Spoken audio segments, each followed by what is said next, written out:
Hey, thanks for watching our kiddo for a week. I'll be picking him up today. What are you talking about? We weren't home. Wait, what? The voice on the other end of the line clearly belongs to a rattled sister-in-law. So, where is my son right now? My name's Sophia, a 34-year-old stay-at-home mom. I've been married to John for 4 years. We moved in with John's parents last year, sharing the home with them. The reason? John's dad, Matthew, has been having trouble with his legs, and his mom, Victoria, became his primary caregiver. We thought it'd be too much for Victoria to handle both housework and caregiving, so John and I offered to move in. At first, they were hesitant, but they eventually welcomed the idea. He thanked us for our proposal and said he would like to use it. John has a brother, James, who works for a global company and is currently abroad on business. That's why John, being the younger son, felt it was his responsibility to stay close to his parents and initiated the move. Living in my in-laws' house, I had no complaints about Victoria or Matthew.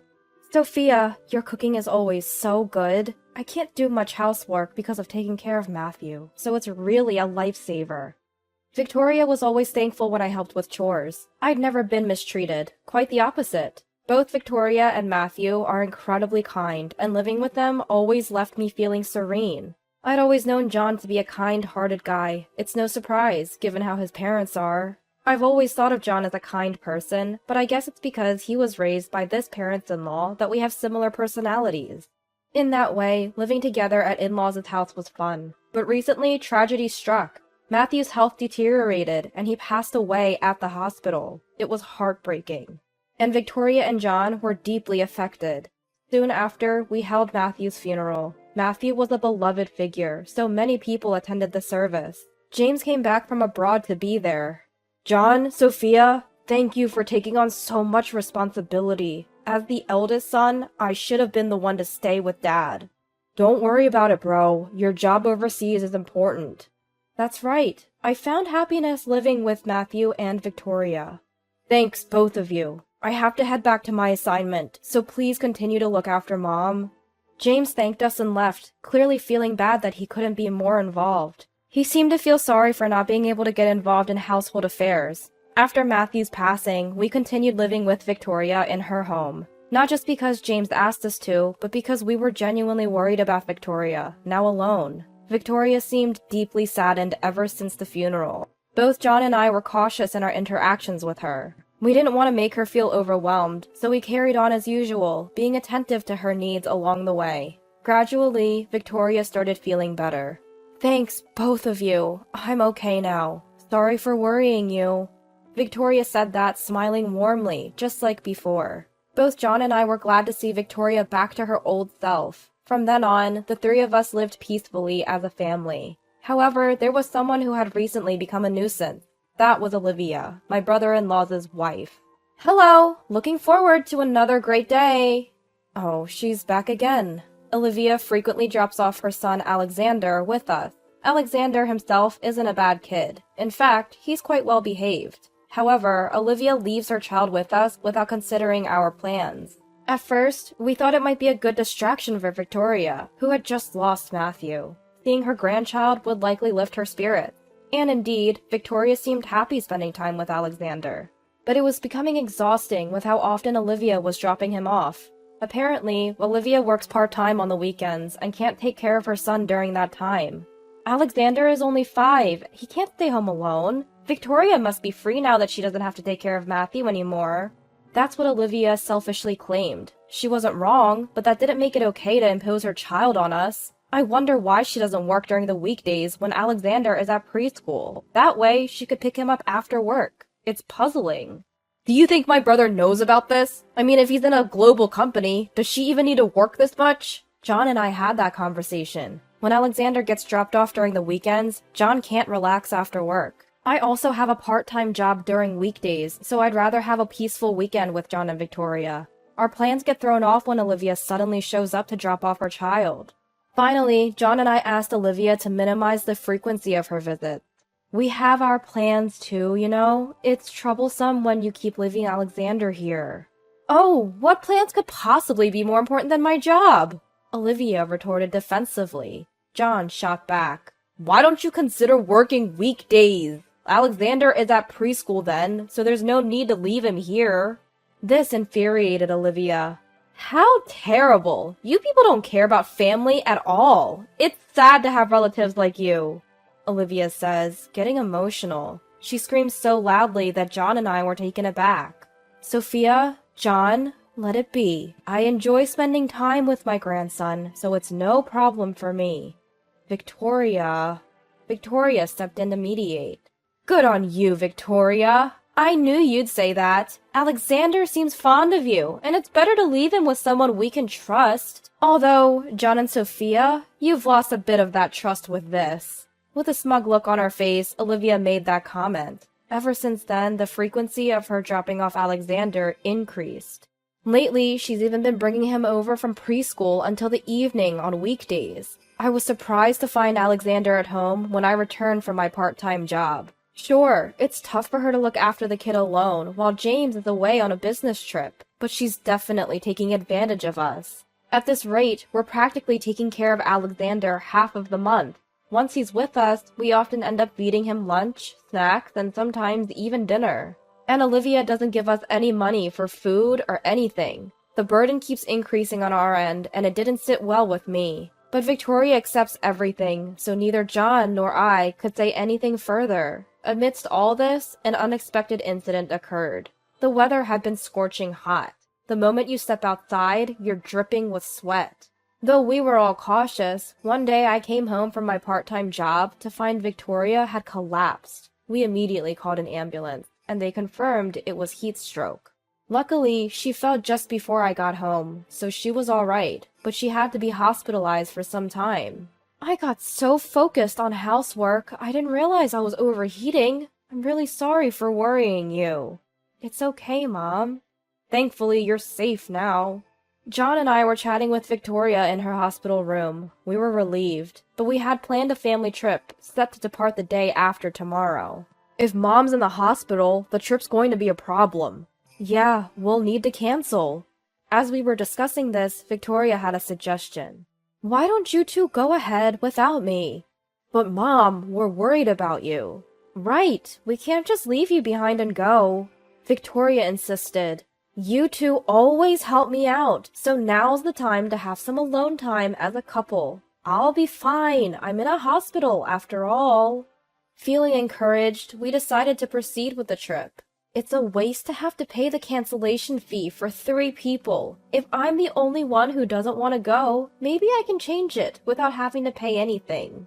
After being encouraged so much, we decided to go on a trip as well. John is also on summer vacation, so we decided to go on a trip as planned. John and I got into the car early in the morning on the day of the trip and headed for our Ocean View hotel. We were so excited for a trip as a couple after so long. We even stopped at various shops on the way and had a good time. We found some knickknacks that Victoria would like in a chic boutique. As we were thinking about grabbing some lunch at a cafe, my phone rang. It was Olivia. Sophia? Why aren't you answering your phone? Huh? I called an hour ago and even sent messages. Oh, sorry. We're out at the moment. Must be nice, going out while I'm working. Huh? And so, the usual passive-aggressive comments began. So there I was, thinking everything was fine, when Olivia dropped a bombshell. Look, I left Alexander by the front door. Take him inside and look after him, would ya? What? All right, you handle the rest. Wait, hold on a sec. Before I could say anything more, she hung up the phone. I tried to call her back several times, but it seemed she had turned off her phone, probably annoyed with my constant calling. I immediately consulted with John. Even though it wasn't that hot today, it's still summer. Leaving someone outside for hours could lead to heat stroke. And seriously, who leaves a 5-year-old alone outside? Problem was, John and I were already far from home, as we'd left early in the morning. Seeing me panic, John calmly said, Relax, let's think this through. I'll call bro. He's probably off work today. With that, John called James. Fortunately, James picked up quickly, and John explained the situation. James was shocked and gave us the contact number for Olivia's parents right away. John then called Olivia's parents, explained the situation, and they agreed to pick up Alexander. Turns out it was a blessing in disguise. Olivia's parents lived only about an hour's drive from us, so they could pick up Alexander without much trouble. Apparently, Alexander was sitting in the shade, looking distressed. Olivia's parents quickly gave him some water and took him to their house. He was safe for now. John and I felt relieved and went on to enjoy our trip. But man, Olivia is one exhausting person. We agreed that we needed to give her a piece of our minds. But what happened next was beyond what we could have expected. About a week later, Olivia called me. "Hey, thanks for watching Alexander for a week. I'll pick him up today." She spoke as if she'd done nothing wrong. "What are you talking about?" "What do you mean, what? Got heat stroke and lost your mind? I said I'm coming to pick up Alexander." "We weren't even home." "What?" "We were out of state when you said you left Alexander at our doorstep. Couldn't come back." Olivia was clearly shaken over the phone. "Then where's Alexander?" "He's at your parents' place." "At my parents'?" "Yes, they've been watching over him." "No way!" With that, Olivia abruptly hung up, most likely headed to her parents' place. About an hour later, Olivia showed up. "Where's Alexander? Huh?" The moment she entered the living room, she was speechless. That's to be expected, because there we all were. Olivia's parents, us, Victoria, and even James. "Why is everyone here?" Olivia seems confused. Then Olivia's parents spoke up. "You really are beyond help." "Mom? What's going on all of a sudden?" "Word is, you've been dropping off Alexander at James's parents way too often, haven't you?" "Well, I've been busy with work, so it's just on weekends." "That's no excuse. Dropping him off every single weekend?" "I also heard from James's mother that you've been leaving him there on weekdays, too." Olivia's mother and father were confronting her like this. Feeling cornered by her own parents, Olivia defended herself. "I'm working, you know. It's okay for me to get a little support. Victoria and John are free anyway." James then chimed in to counter Olivia's justification. "I've been transferring you enough money, haven't I? You even said you needed more, so now I'm sending you $3,000 a month for living expenses, and you're saying that's not enough?" "Yes, that's right. $3,000 is not enough."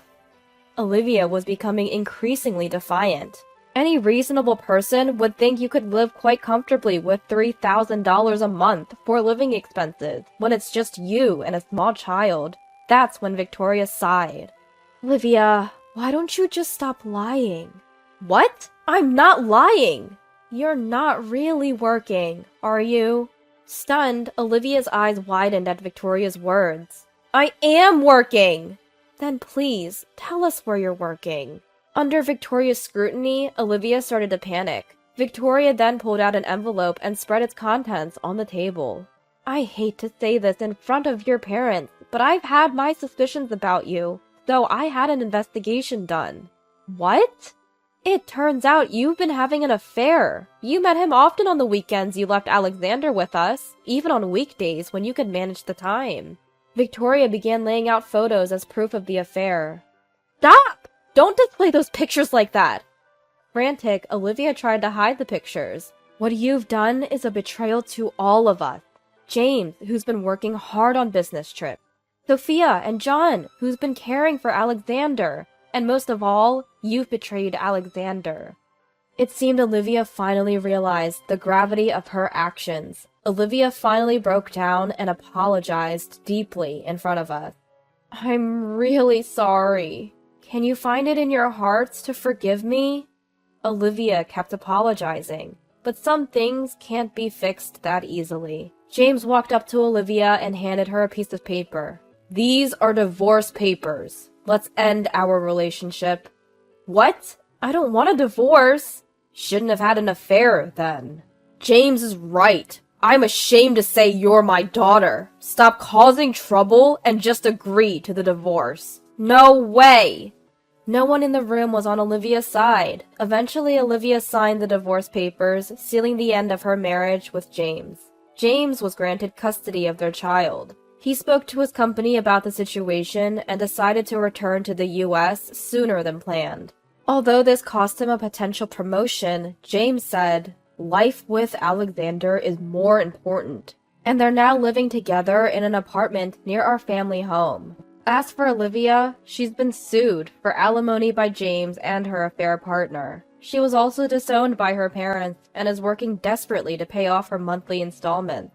Olivia had wanted to see Alexander, but Alexander himself refused. Apparently, Olivia was too absorbed in her phone to take care of him and often neglected his basic needs. Who would want to be involved with someone like that? Turns out Olivia's affair partner was also married, and now his wife is suing her as well. Even worse, he decided not to divorce, leaving Olivia with massive debts and losing everything: her child, James, and her parents. From now on, she'll live a lonely life, with most of her earnings going toward alimony payments, but she brought it all on herself. It's the punishment she deserves for her betrayal. Meanwhile, John and I are living happily with Victoria, and since Alexander and James live nearby, we regularly go out for meals or have barbecues in our in-laws' backyard, enjoying quality family time. I plan to continue cherishing this family I love so much and live out my days in happiness.